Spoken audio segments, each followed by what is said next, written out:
কামারপট্টিতে প্রায় প্রতিটি দোকানের ভেতরেই চলে এই লোহা পেটানোর কাজ।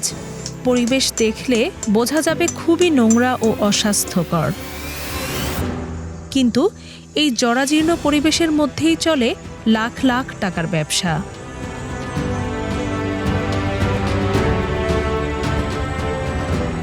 কামারপট্টিতে এভাবেই সাজিয়ে রাখা হয় অস্ত্রগুলোকে, সারি সারি দাবটি। জিনিসগুলো বিপজ্জনক হলেও একটার উপর একটা গেঁথে রাখায় দুর্ঘটনার তেমন একটা সম্ভাবনা থাকে না। দা বটি কাস্তে সহ বিভিন্ন রকমের অস্ত্র সারা বছরই বিক্রি হয়, তবে কোরবানি ঈদের আগে বেচাকেনা অনেক বেড়ে যায়, যা সারা বছরের তুলনায় বহুগুণ বেশি। কামারপট্টিতে বাইরে এভাবে রাখা হয় পণ্য, আর ভেতরে গেলেই দেখা যাবে বহু প্রাচীন কামারের লোহা পেটানোর কাজ। রোজার ঈদের পর থেকেই তাদের কাজের ব্যস্ততা বেড়ে যায়। প্রতিটি দোকানের ভেতরেই চলে বিভিন্ন প্রকারের অস্ত্র তৈরির কাজ। এগুলো সবই ব্যবহৃত হবে পশু কোরবানিতে। এর মধ্যে আছে দা, বটি, জবাইয়ের ছুরি, মাংস কাটার ছুরি, চামড়া কাটার ছুরি, চাইনিজ কুড়াল, চাপাতি, ধামা ইত্যাদি।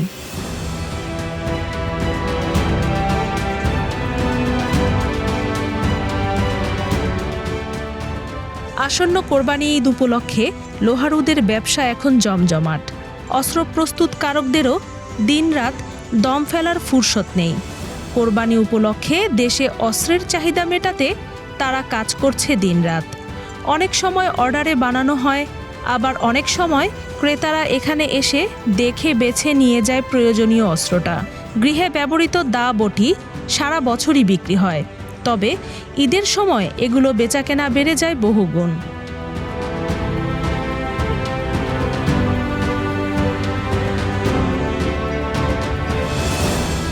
লোহা আবিষ্কারটা পৃথিবীর জন্য এক বিস্ময়। লোহা আবিষ্কারের পর থেকে এখন পর্যন্ত এই শিল্পে বহু কলকারখানা স্থাপন হলেও পিটিয়ে লোহার আকার দেয়াটা সবচেয়ে পুরাতন এবং জনপ্রিয় একটা মাধ্যম। এত সব আধুনিকতার মাঝেও পরিবর্তন হয়নি লোহা গরম করে এই সনাতন পদ্ধতিতে অস্ত্র তৈরির উপায়। আদিকাল থেকে সেই একইভাবে লোহা পুড়িয়ে লাল আগুনে পরিণত করা হয়।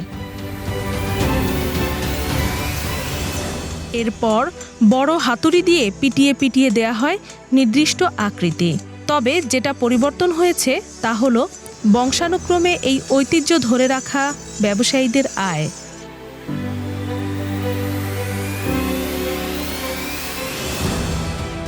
রোজার ঈদের পর থেকে আমরা কোরবানি মাল বানানো শুরু করি, যেমন ছুরি, চাবাড়ি, জবাই করে না ছুরি, মাংস কাটা ছুরি, ধামা, এগুলো আমরা ঈদের পর থেকে বানানো শুরু করি।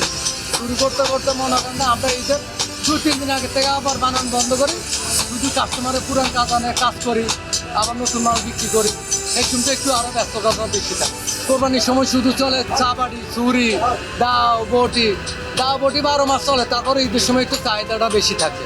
আর কোরবানির সময় বেশিরভাগে ছুরি, চাবাড়ি, চাইনিজ কুড়াল, গরু জবাই করা ছুরি, মাংস পিস করা ছুরি, এরপরে চামড়া তোলা ছুরি, এগুলো ঈদের সময় বেশি চলে। এবং কাস্টমারের পুরানি ধার করতে হয়, আবার নতুন বিক্রি করলে লবণ পানি দিতে হয়, তো এই সময় আরও ব্যস্ত বেশি।